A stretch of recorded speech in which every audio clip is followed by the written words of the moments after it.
Welcome to the age of humans.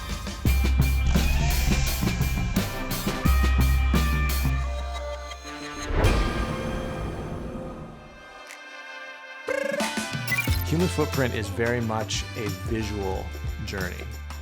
I think the best way to describe is stunning. It's a show about the things that humans do to the planet and have done to the planet. And in investigating our footprint on the planet, we also learn about ourselves. Oh my God, that's incredible.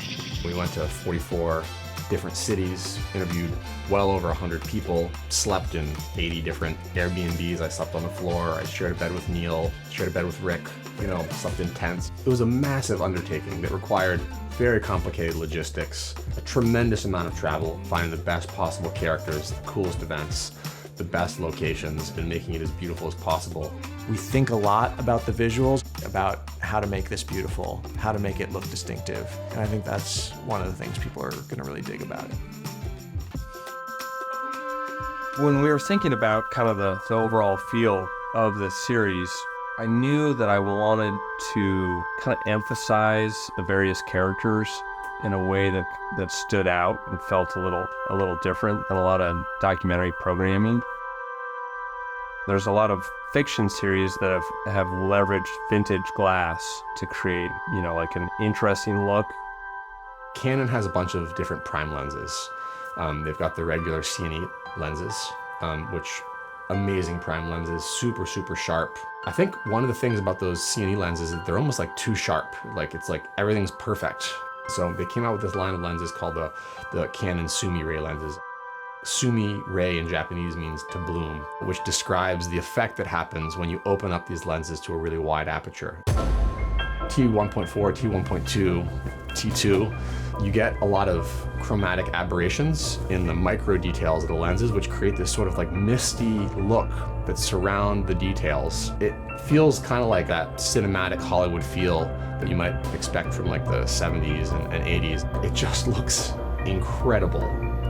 We were lucky enough to have a full set of their Sumire Prime lenses.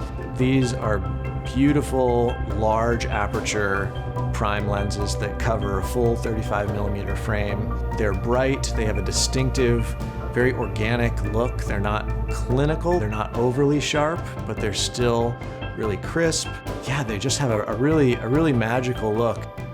A lot of natural history documentaries kind of lean into the hyper-real. Everything is like perfectly crisp, perfect contrast, like detailed. And I wanted to shoot some sequences that were, I don't know, more evocative or more kind of dreamlike. I think this series has these sequences that are different from a lot of science or natural history films, in that we kind of leaned into the imperfection. Shooting wide open, letting highlights just kind of bloom. Highlights look incredible in these lenses. You get a really, really amazing flare that comes through with the lenses. We use them all over the series, but particularly with these video portraits that we're shooting of all of our characters, to make every character who appears in the series kind of the star of their own little Hollywood movie embedded in our series. Having those lenses as part of our visual vocabulary, giving those little cameo scenes their own distinct look, was such an asset to the series. Part of what I think really makes it jump off the screen.